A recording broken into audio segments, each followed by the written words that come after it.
as we are talking today about core values and our core principles, we might call them, and we also talk about core beliefs. So we have a lot of things that we use the word core with at the very center of who we are as the Grip-Birkman community.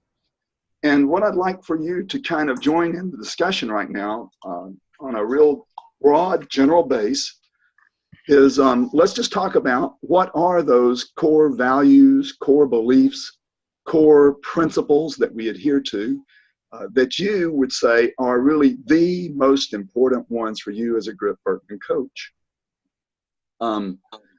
If you like, in a little bit, I may bring up the manual and show you the manual with some of those that are listed in the coach training manual. And some of you that have been through coach training recently might have those a little bit fresher on your mind. But let's talk in terms of what sticks to you right now in terms of a core belief, a core value, or a core principle that you feel is most important for us as a Grip-Birkman community. I would say, can you hear me? Yes, go ahead, Laura. I would say stewarding the people and the relationships that God has given us at this time. Stewardship. Yeah, thinking of ourselves as stewards. Talk to us a little bit more about what that means to be a steward of those relationships. Well, you would need to look and see, for me, I'm looking at what are the relationships that God's given me, and in what ways do I need to invest in them? How do I need to be encouraging and multiplying those relationships, those people? It's like the story of the talents that the servants with 100 talents, 40 talents, 20 talents, and that God gave them those talents to multiply those talents. So how am I helping people multiply the talents that that God's given them? Yeah, exactly. Good. Anybody like to add anything to that, particularly about the idea of being stewards of the relationships? Larry, I just last week went through the training, and I think the thing that really impressed upon me was the fact that we are the body. And I think it goes along with what Laura was saying about stewardship, that the spiritual gifts, the personalities, what makes up the different members of the body belongs to all of us in a way in which we should nurture it, steward it, empower it. So that really hit me in the sense that, I am an individual, but I'm within a greater whole. Within that, I have the responsibility of the skill sets, the gifts from God, and the talents that lie within the whole. Very good. Very good, Phil. Anyone else? I guess along with that, I don't know if this is actually written up somewhere that it's a value or a principle, but we identify our spiritual gifts within the body. So it's important to get the feedback of others in the body to help us to identify the spiritual gifts that we have. Yeah. Yeah, that thing of it's not just the assessment, and we really can't affirm that strongly as just individuals, right? Mm-hmm. That's right. And that is one of the things that we're trying to do more with Grip-Birkman coach training now, to say we want to emphasize not just the one-on-one coaching and not just helping people to understand their instruments or their reports, but really trying to stimulate a dialogue, both on an individual basis as we're doing one-on-one coaching, and also perhaps more importantly on the team basis, as we're trying to help them to develop a dialogue, give them language that they can use to talk as a team together long after the coach is not on the scene. Larry, to your point, last week I did a team build, and I previous to the team exercise, I did individual coaching through the reports, and I thought I'd just fabulous job. Hit the ball out of the park. It was, like everybody was on board, knew what was going on. And then we did the team activity for the whole day. Actually, it was a day and a half. And at the end, we did a debrief. And they said, oh, it made so much more sense when we did it as a group instead of when we did it individually. I would just really recommend that you start with the group exercise. So I was happy that they enjoyed the workshop. But, so Neil, what do you think? Now you're doing, in that case, you were doing one-on-one coaching before you came to the workshop, right? Right.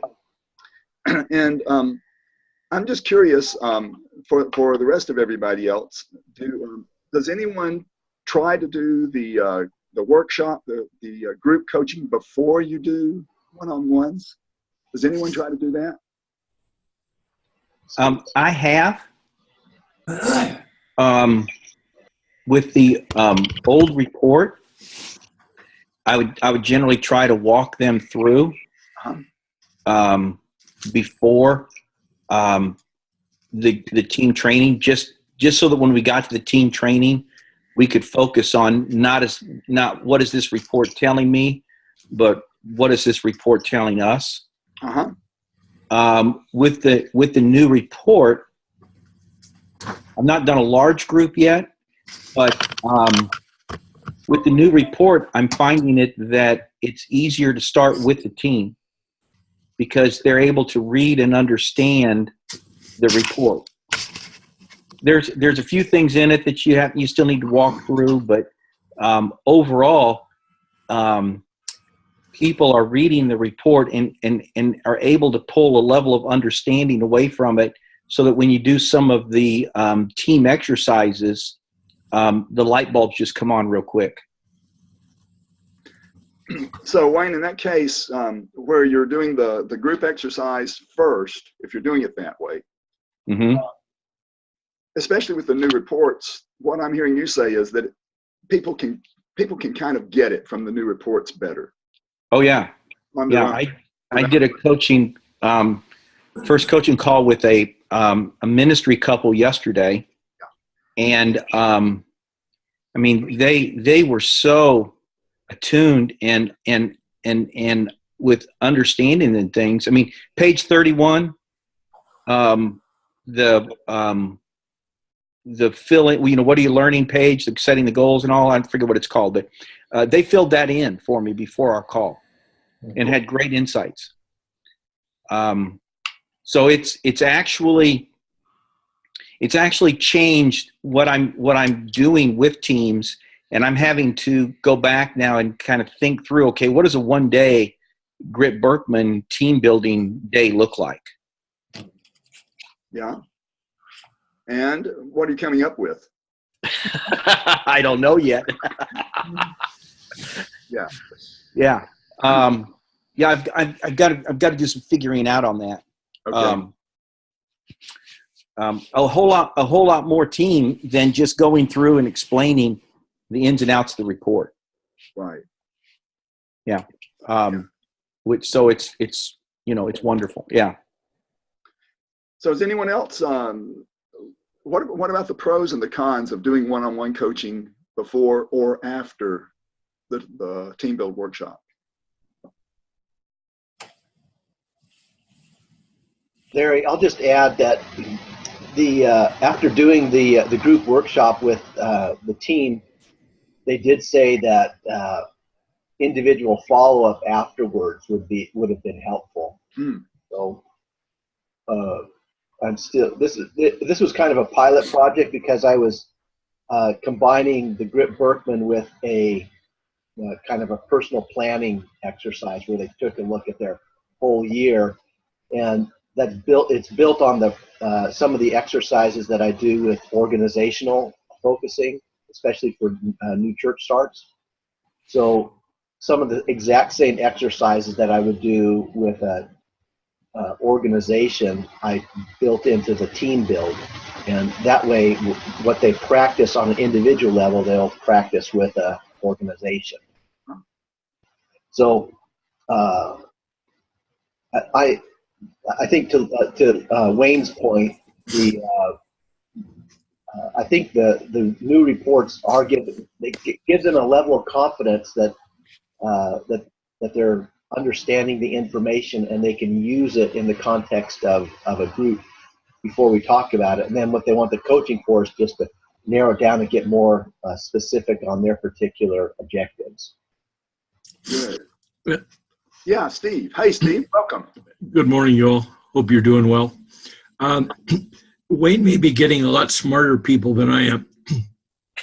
I have never seen anyone so master their individual report on their own before a team build that they had no questions.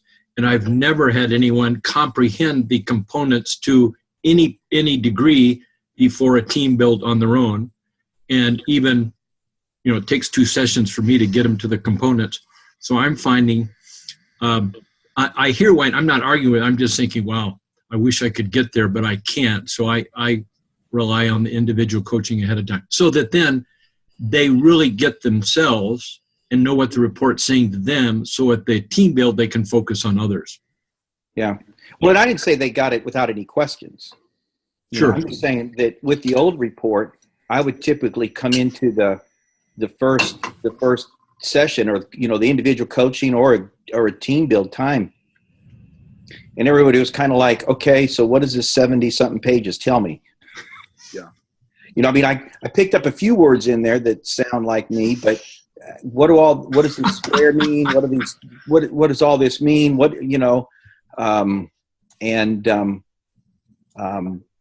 Now there is at least a level of understanding that we can start at a level that, okay, I actually get the report, and now and yesterday we were into the components. It was an 1.5-hour call.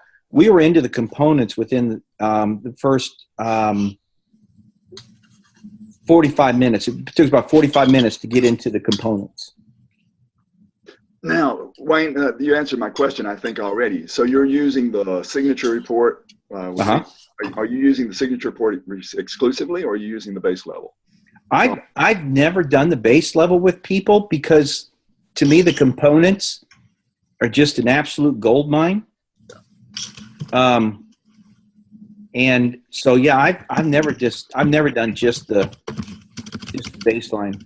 Well, Phil and Jill and Mark, I think I saw you look around and there was a little bit of grinning there. Well, I want to just ask them, since they're here in the room, and they've just been coached they've just been coached and taken the coaches training after having had their own individual coaches session, a coaching session before the coaches training. And so it's not like this was a team build or something like that, but I'm sort of interested for them to comment on the advantage of having walked through that individually before the coaches training. Yeah, and Phil and Jill, what you're trained to is to use just the base level now. Exactly. So and that's all we looked at with them. Right. But I want to look at the components. Yeah, now that we know there's gold involved. Yeah, Get your hands on that.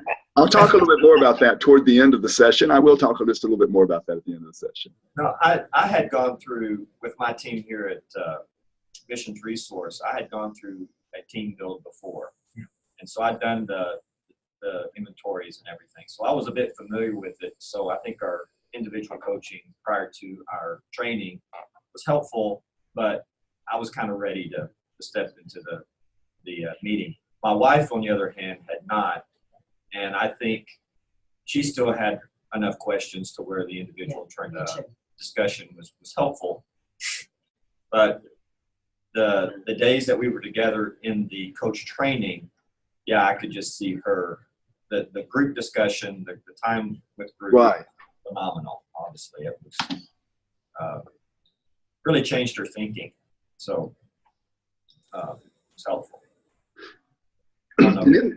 Yeah, I felt that our time together really helped clarify things. But the individual was good to start. Otherwise, we would have been totally lost had we not talked about it ahead of time. Yeah, I think that's important. So having the one-on-one coaching time before the session is helpful to Yeah, even if it wasn't as detailed as it could have been, just at least an initial walkthrough. Right. Even just Yeah. defining terms or allowing for an opportunity to ask questions. How do you see yourself, and what kind of questions come up as you read this about yourself? We've done this with a team build just a couple weeks ago, and the individual time before, we spent more time just taking questions about, okay, is this really who I am, and how, what have you adjusted, or what have you changed, that kind of thing. Has been, I think, very helpful, and then opening up into the whole session with the team. It was pretty helpful. Very good. Laura, we come back to what prompted all this, that core value that we have of stewarding relationships, and how the coach models that then with the people that you're working with is some of what I think we're talking about right now, right? Anybody want to comment more on that?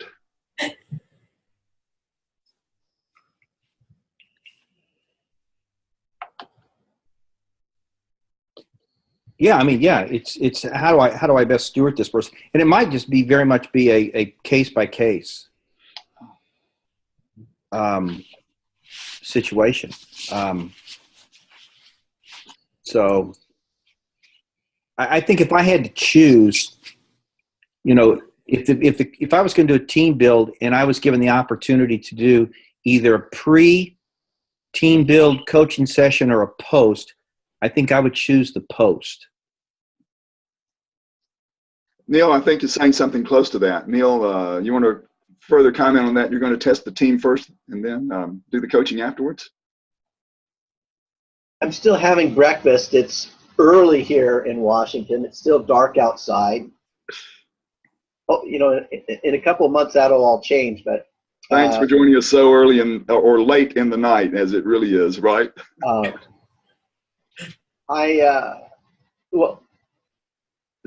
I'm going to test this because the same people who said that they would have preferred a coaching after the workshop are sending some people to another workshop that I'm doing at the end of this month. And what I am going to have to take more time to provide definitions and build understanding at the beginning of the workshop than I did the last time. So we're gonna have to start slower at the workshop and build, as opposed to we basically jumped into the deep end the last time. So yeah, I am going to have to adjust what I do, but we'll see how this group responds. On one hand, I like doing the coaching before the workshop because then I get to know the people. But maybe there's more benefit even for me before we get to the workshop than maybe then it's perceived for them. But at any rate, I'll test it out and I'll let you know. Great. You know, I think you've got a real strong point there of you getting to know the people before you get to the workshop so that you can interact with them a little bit more intimately in that, that coaching session or that team coaching session. Yeah. And again, that's part of the relationship building, isn't it? I used to think that it was best for us to wait and do the workshop with everybody because there was so much teaching involved that I would have to do on an individual basis with everyone to try and teach them how to read their reports. And I was doing that over and over and over again. I said, why don't we teach everybody at once in the workshop how to understand the reports and then do the one-on-one coaching at the end where we were coaching them to action plans. And the one-on-one coaching saying now, based on what you have learned about yourself and learned about you within the context of the team, what is your action plan going to be to move forward from here? So that's the reason that we wanted to do it team first and then individual coaching later. And we would give it to them piece by piece. We wouldn't try to give them the whole report all at once so that they weren't overwhelmed with all of it. But now with the signature report and with the base level report, the basic report, being so easy to read, really and truly, I think it goes fine either way. It really depends on how much more time you're going to be able to spend with them and what you want to accomplish in that workshop.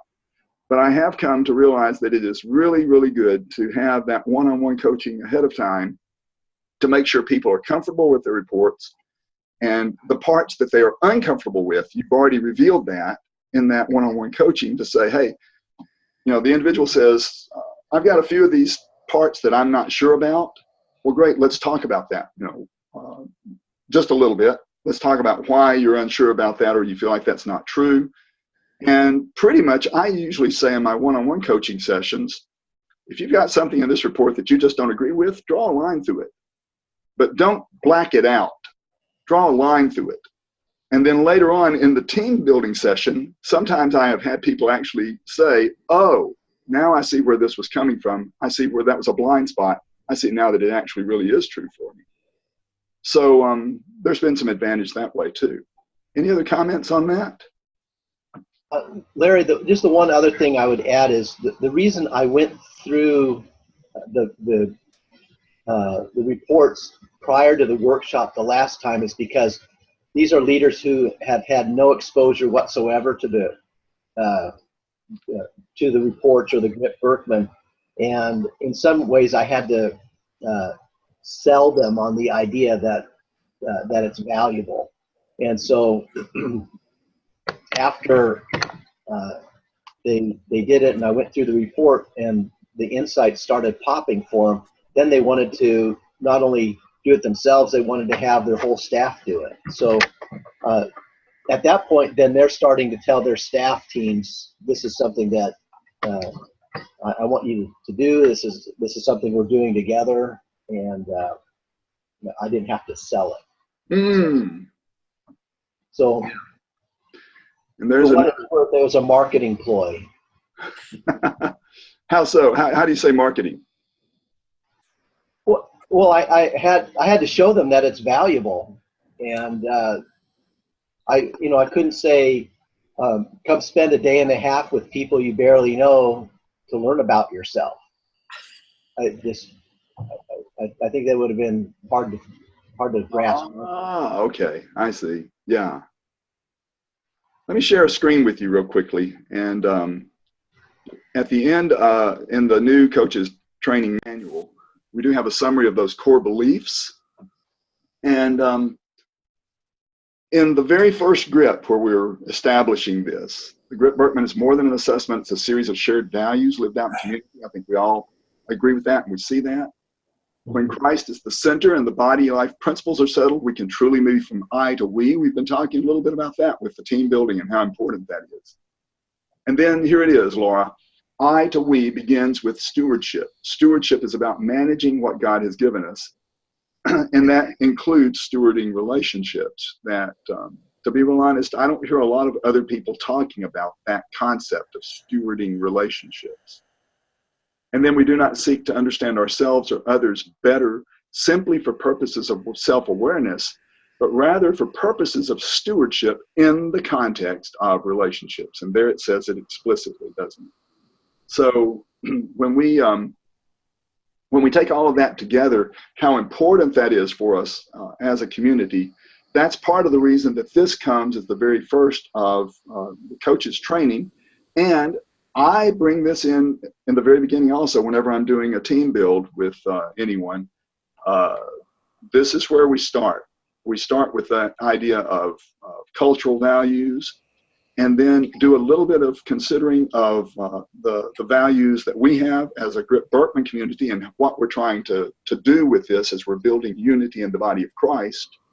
And then sometimes I also try to bring in with that team, in fact, often I will bring in with that team, to say what are their core values and how do their core values relate to this, and how is the Grip-Birkman going to help them with their own core values, and in some cases to perhaps even rethink their core values to say, are you really getting at what's most important for you? Anybody else want to comment on that?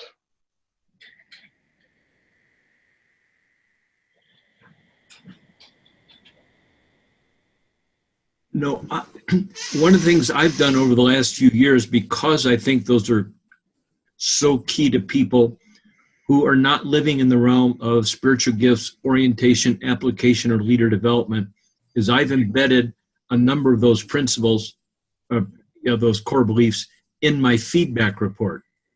And I'm thinking now, I wonder if I don't want to add that as a final page so that it just like an appendix that they could read that and glean all of those things, not just a few of them, if that's legal. Oh, is it legal ever? Okay. Everything that we have, we want to be copylefted. Copy. I like that. Yeah, copies left all over the place. Yeah, that's right. We, I think, Steve, that's something important for all of us to consider, because if we're not careful, again, we get down into the mechanics of things and we forget what the real purpose is in our being here. One of the things that I learned early on, and in fact, Paul Ford had to admonish me one time where I was getting way too technical, too excited about sharing so much about particularly the Birkman with people, that we were trying to go too deep, too fast. And Phil and Jill, when we were talking about mining that gold mine of the components that are in the signature report, we were so thrilled about helping people to find more and more gold nuggets in those components that it almost diverted us from the real purpose, which was to get the team in dialogue with each other. And I came to realize that thing of coaching for 1 or 2 gold nuggets was just enough. You didn't have to give them the whole gold mine all at once. Coaching to just 1 or 2 nuggets, and even with the team, to just get a few nuggets. Individuals could each get their own nuggets, and the team could get some team nuggets. And to say, if we've done that, we've started a process. And now, with the idea of starting that dialogue and having it continue, I've discovered that the truth of the matter is they value what they got out of it a whole lot more than when I was trying to give them, the whole gold mine all at once. Anybody else had a similar experience to that?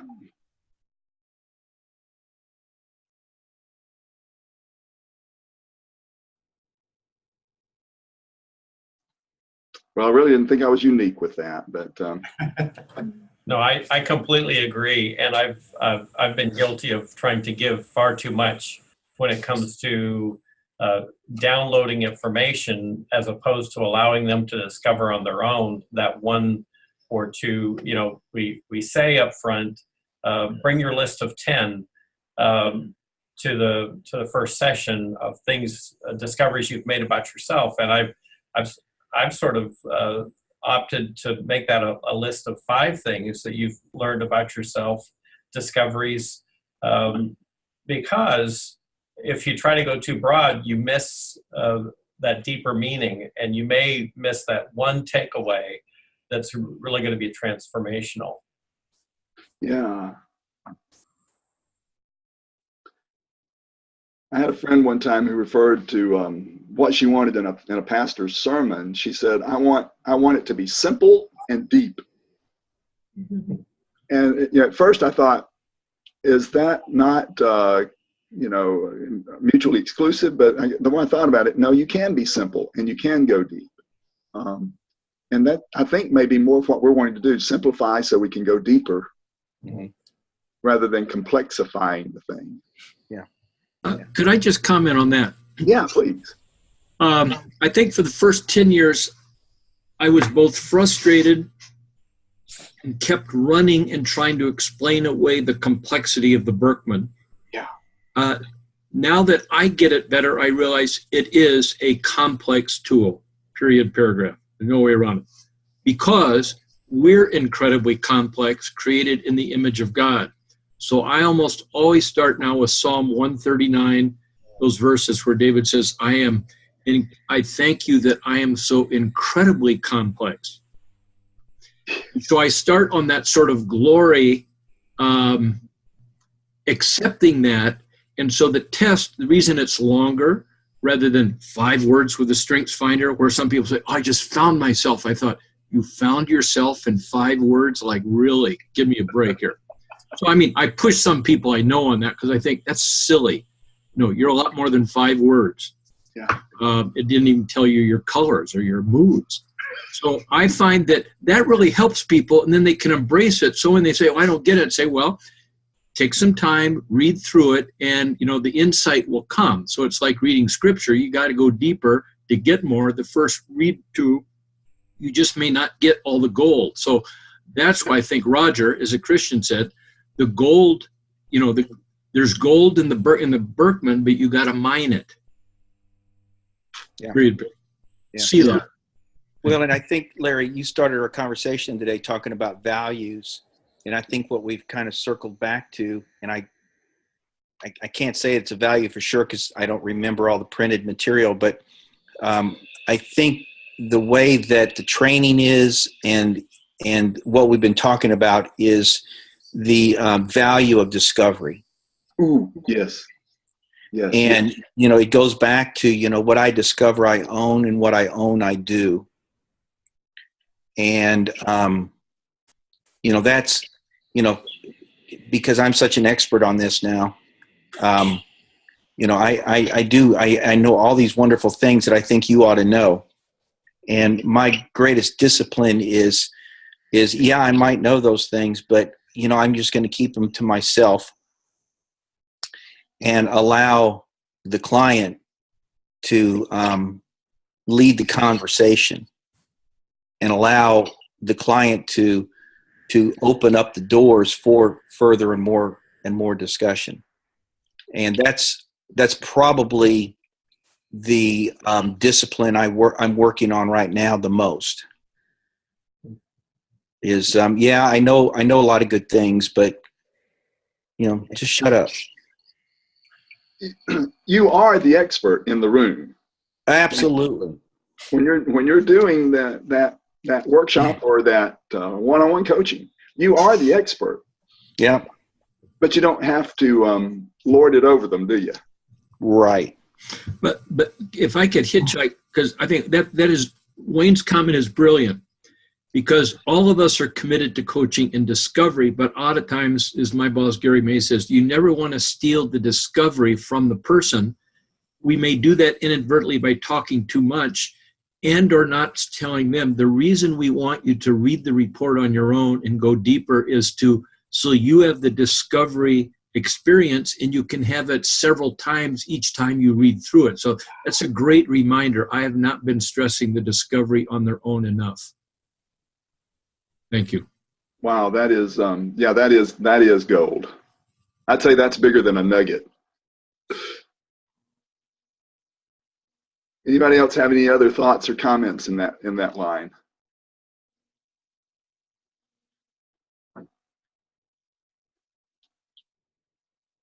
Then let me ask you kind of a parallel question to that.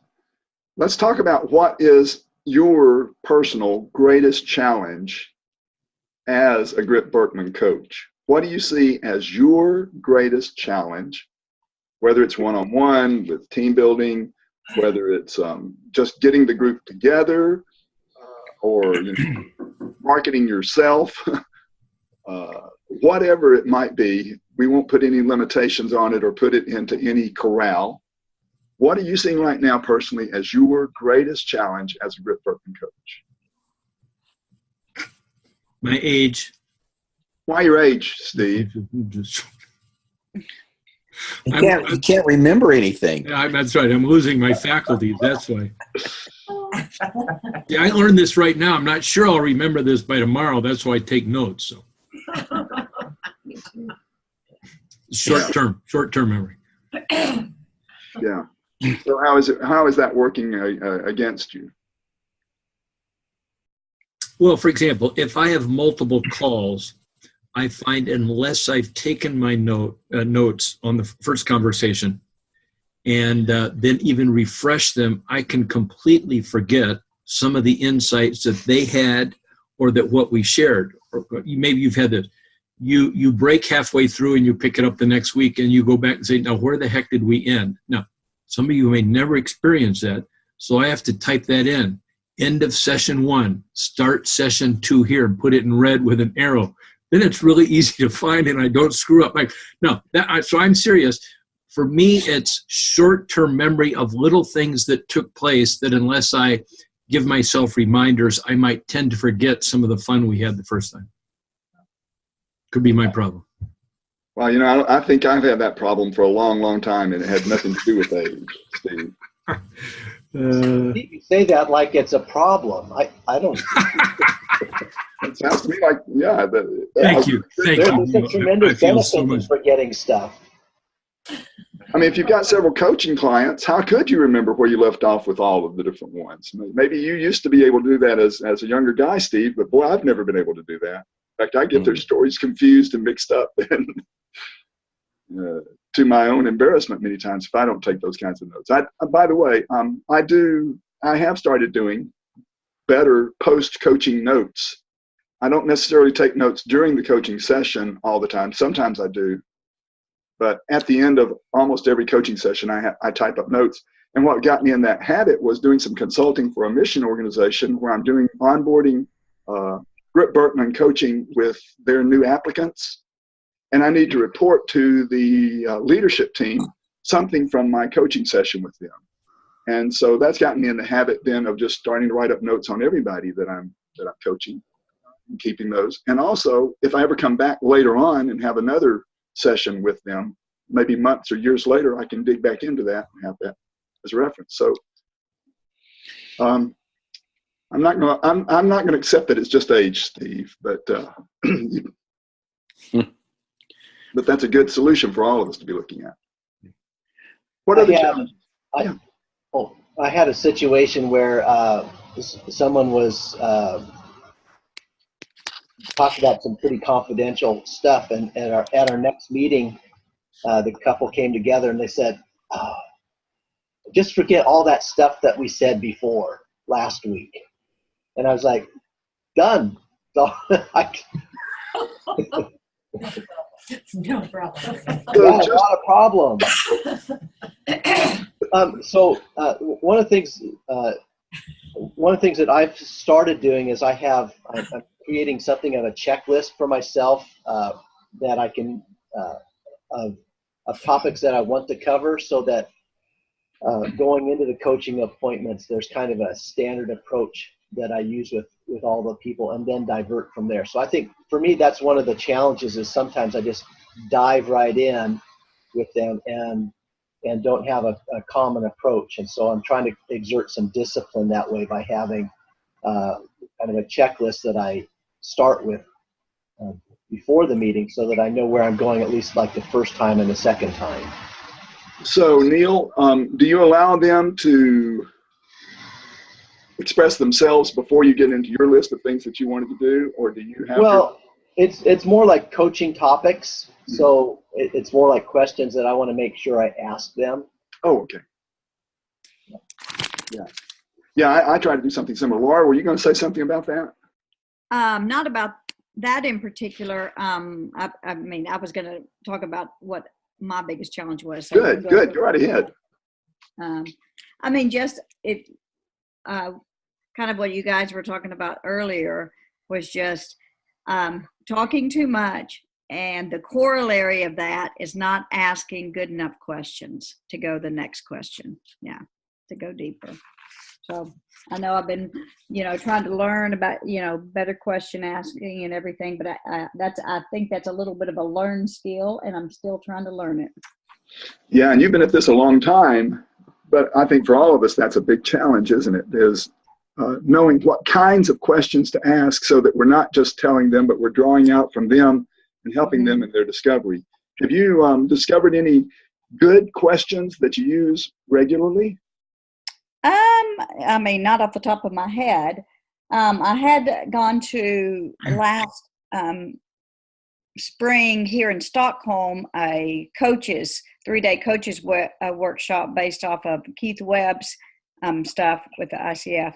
And it was really good, talking about powerful questions, and you had to practice a lot, in scenarios, with other people, trying to practice those powerful questions. So that was, just something that I knew was an area I need to work on. like I said, for me, it takes being intentional to try to keep thinking about powerful questions. And probably the next time I go do a one-on-one or something, I will pull up again and try to come up with a few questions that I've got in the bag, so to speak, so I can pull out if I'm getting stuck and not going well with the flow. Yeah. Laura, one of the things that I've discovered also is as I've become more and more comfortable with the Grip-Birkman reports, as the person is talking about something, and I can say, oh, that relates to, and I can point them to their report then to say, that relates to this. And then I can get them to say, read some of the statements that are in the report. Talk to me about that. How does that play out in your life? Or could you tell me about an example when that might have become evident in your relationships with people or something like that? So becoming myself comfortable with the instruments and what are the different parts talking about, so that I can then, in the course of the dialogue, bring that in and not use the instrument to start the dialogue, but use the instrument to supplement the dialogue. Yeah. That's good.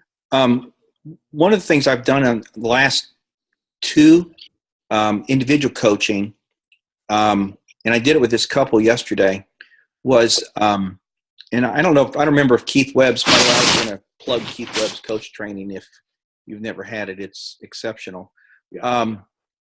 And I don't remember if Keith teaches this or not, but the idea of being curious. Yeah. And, I read through people's report and, I get curious about things. And like yesterday with the husband, this is a pastor couple. They're both the pastors of a church. And, his social service interest score was like his lowest. Yeah. I mean, doesn't that make you curious? Yeah, I have seen that a few times, Wayne, but it does make you curious to. Yeah. So, one of the things I asked them, I said, tell me about, and it's a little bit different situation, how they became the pastors of the church and all, but like, talk to me about how you became the pastors of this church. And which led to, so why then are you wanting to do this right now as a couple? What's going on that you would want to, you want to do this right now? Because I met the pastor 3 years ago. He was supposed to come to a one-day team build with the Grip-Birkman, and he missed it.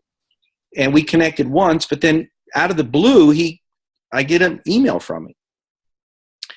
And so I'm just curious, why now are you wanting to do this as a couple, and as not just a couple, but it's a pastor couple? Yeah. And that led to huge, discovery questions. And so where I left them yesterday, we looked at the components, and I just basically did a real basic introduction to the components. And I said, so here's what I want you to do is, between now and our next call, I want you all to be curious about yourselves and about each other. And so when a stress behavior, and you all are familiar now with what a stress behavior looks like, when a stress behavior starts to come up, I want you to stop and be curious about that. What's going on? Why am I feeling this way? And even have a conversation with each other about it. And I want you to document 2 or 3 times between now and our next call that you have something like this happen that you're curious about. And that's what I want us to talk about on our next call, is that curiosity. What is it that came up, and what are you curious about? And I learned that from a guy, from a psychologist that I did a pastor's group with years ago. That's what we built the group around, was curiosity events.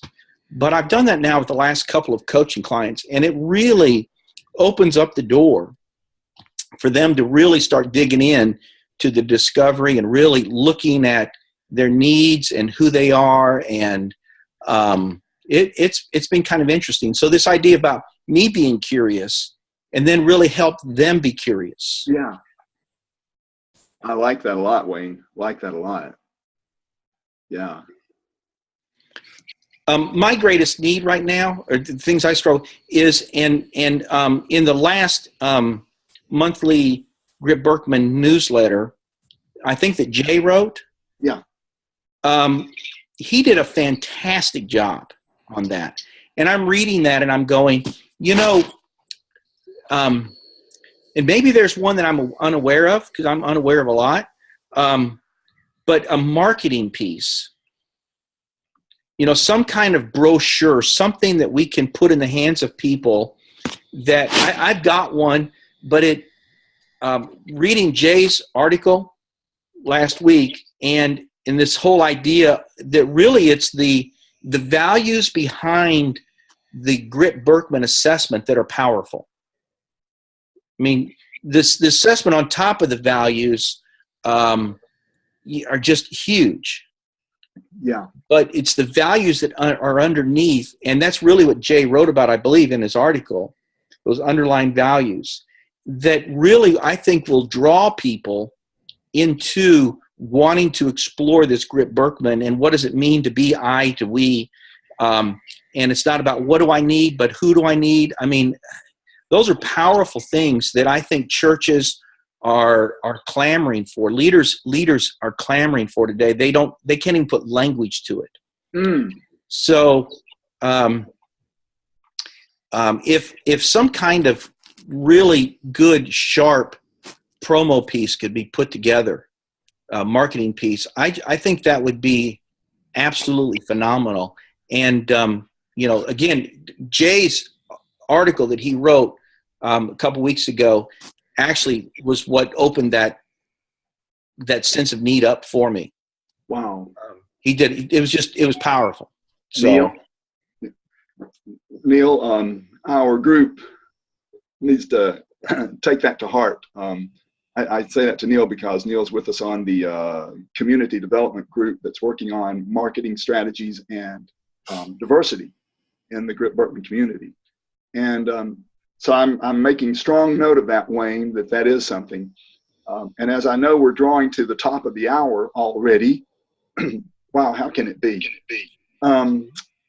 Let me say that we are working on a couple of things related to that because a number of us are feeling that same need, Wayne. Number one, the Grip-Birkman leadership team has decided that our focus is on you as coaches. We are not focusing on churches directly. We're focusing on coaches to train coaches and give you the resources that you need. But we're also recognizing that perhaps secondarily, we need to do some promotion to the churches and help you to do promotion to the churches for the churches to know what Grip-Birkman is, and so they will want it. So any marketing strategies that we might have that would come up to the churches would be to give you the help that you need as a Grip-Birkman coach. We don't want the churches coming directly to Grip-Birkman Inc. We want the churches to be coming to you as coaches.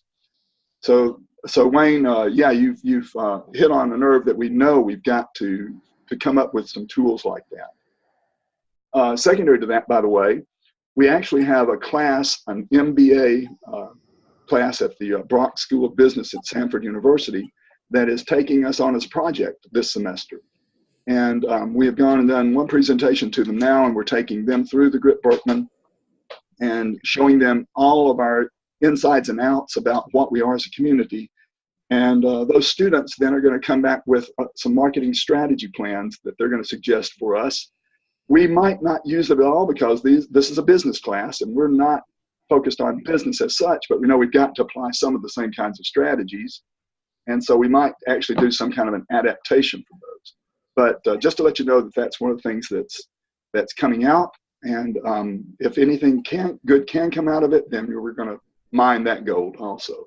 So hopefully, yeah, keep the ideas coming. And if any of you come up with promotional pieces that you're using, please be sure to share those with the rest of us. We can put them up on the website, our resource page, and we can share those out with other people to adapt them.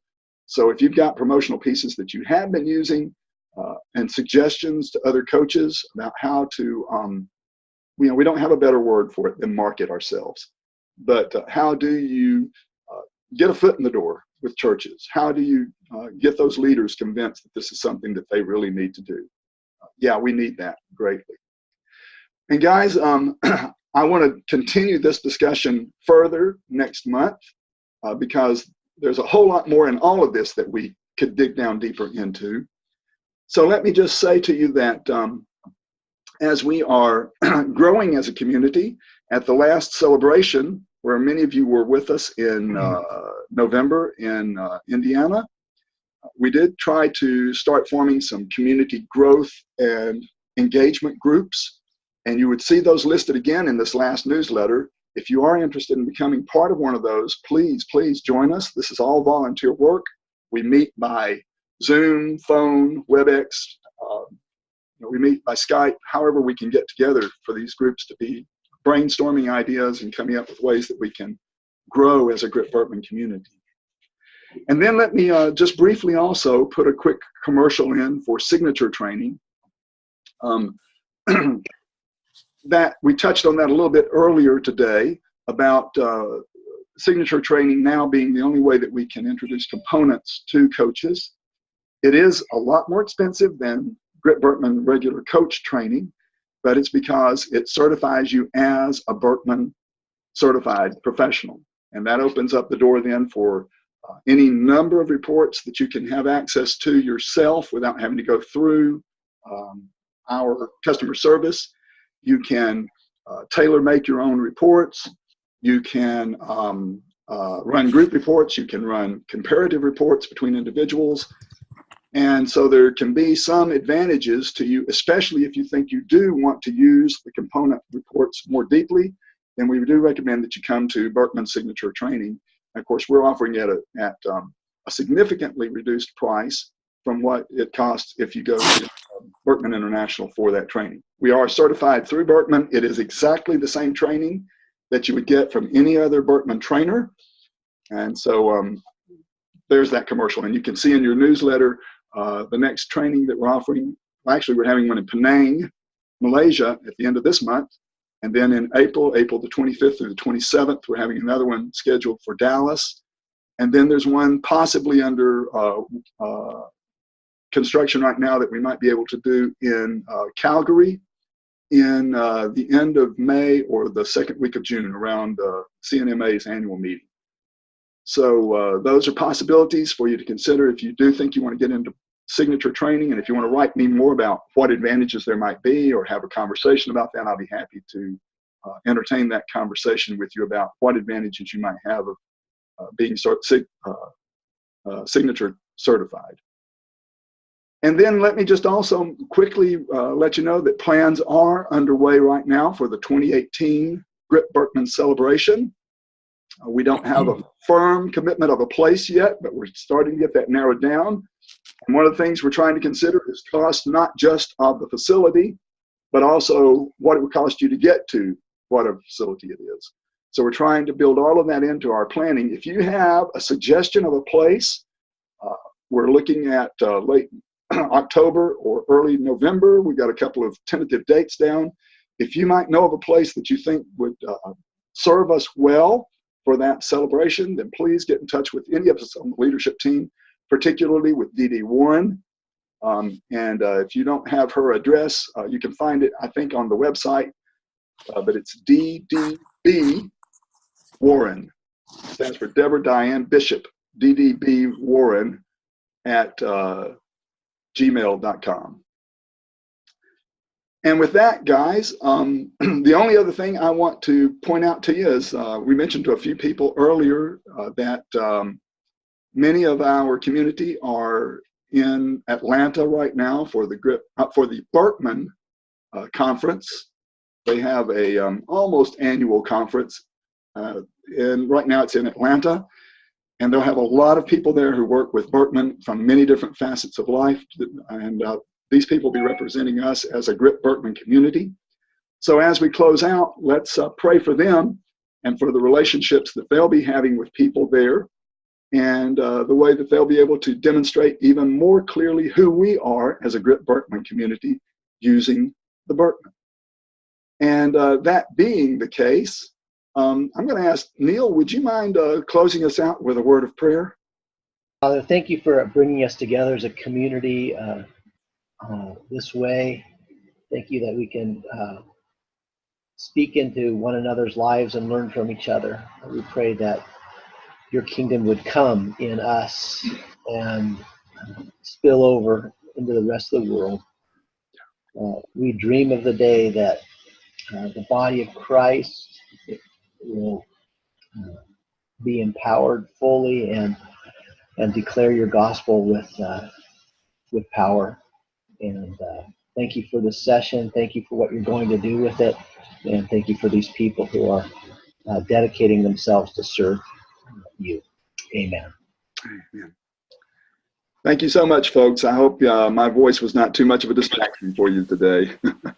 Lord bless you all. Phil and Jill, great to have you join us. Hope you'll be able to join us for the next Coaches Cafes and that it'll be useful to you. Actually, and Rebecca, Phil's wife, snuck in. She's actually over here. Oh, off camera. Hi, Rebecca. Hi. There's Rebecca. Hi. Nice to see you all. Great. Good to see you too. And thanks for joining us. Lord bless you all. And we'll see you next month, we hope. Thanks. Bye-bye. Bye-bye. Thanks, Larry. Bye-bye. Thanks, Larry.